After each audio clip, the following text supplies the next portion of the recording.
What and how के साथ मैं हूँ सनम खान। उम्मीद करती हूँ आप लोग खैरियत से होंगे। आज मैं आपके लिए एक इस्लामिक वजीफ़ा लेकर आई हूँ जो आपकी ज़िंदगी के लिए बहुत ही बेहतरीन है और मुफीद है। सबसे पहले मेरी आपसे गुजारिश है कि अगर आपने मेरे चैनल को अभी तक सब्सक्राइब नहीं किया तो प्लीज़ इसको सब्सक्राइब कर लें ताकि मेरी हर आने वाली न्यू वीडियो आप तक पहुँच सकें। आज मैं आपको एक वजीफ़ा बताने जा रही हूँ। ये ख़ास उन अफराद के लिए है जिनको रिज़्क़ की बहुत तंगी है, जिनको अपनी कर्ज़ का बड़ा मसला है। ज़्यादातर लोग कर्ज़ में बहुत मुब्तला हैं, उनके लिए कर्ज़ की अदायगी बहुत मुश्किल हो रही है।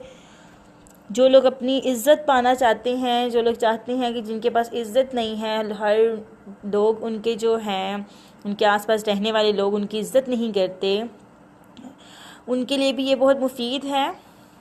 तो ये वजीफ़ा आपको मैं बताती चलूँ। सबसे पहले तो अगर आप कोई भी वजीफ़ा करते हैं अपनी ज़िंदगी के लिए, अपनी कामयाबी के लिए, कोई भी अगर आप वजीफ़ा कर रहे हैं तो आपको अपनी जो नमाज है उसको कायम रखना है। 5 वक्त की अगर आप अपनी नमाज को कायम रखेंगे तब ही कोई वजीफ़ा आपकी ज़िंदगी पर अमल करेगा।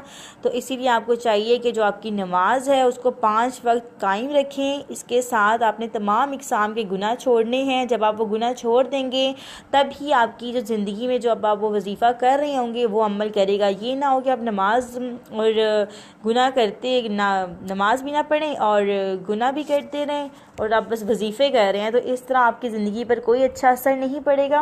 तो आप प्लीज़ नमाज को भी कायम रखें।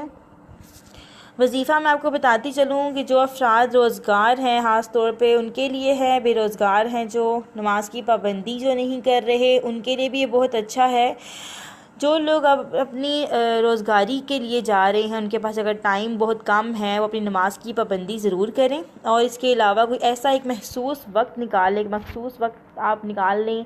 चाहे आप किसी की नमाज के बाद ही पढ़ सकते हैं। आपने या राज़िक़ु या वासियु इसम मुबारक पढ़ना है। 360 बार आपने ये पढ़ना है।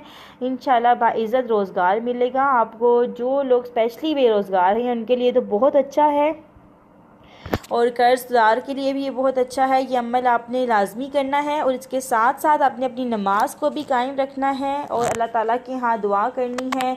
जब आप दुआ करने लगेंगे तो आपने अपने दिल में और दिमाग में उस मकसद को रखना है जिस मकसद के लिए आपने ये वजीफ़ा किया है। अल्लाह ताला आपकी ज़रूर दुआ कबूल फ़रमाएगा।